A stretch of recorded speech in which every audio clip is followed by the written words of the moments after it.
করোনাকালের কথা মনে আছে? করোনাকালে ডাক্তাররা, স্বাস্থ্যকর্মীরা যেভাবে নিজেকে প্যাক করে করোনার রোগীদের সঙ্গে লড়াই করে গেছে, কিন্তু তারা কোনোদিন আতঙ্কে আত্মহত্যা করার চেষ্টা করেনি। কিন্তু আজকে বাংলায় যে ধরনের কার্যকলাপ চলছে একটা পার্টির দ্বারা, শুধুমাত্র একটা বিশেষ সমুদায়কে এখানে রাখার জন্য, বিশেষ সমুদায়কে খুশি করার জন্য, পরবর্তীকালে এর জবাব সাধারণ জনগণ দেবে। আর যারা এই পার্টির সঙ্গে জড়িয়ে তোমরা দেশের সর্বনাশ করছো, তোমাদেরও কোনো ক্ষমা নেই। দেশের মানুষ তোমাদেরকে কোনো ক্ষমা করবে না।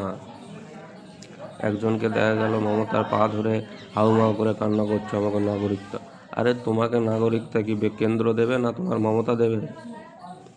এদেরকে নাগরিকতা না দেওয়াই ভালো। এদেরকে ঘাড় ধরে মমতার কাছে পাঠানো উচিত যে যা ওইখানে গিয়ে নাগরিকতা নিয়ে আয়।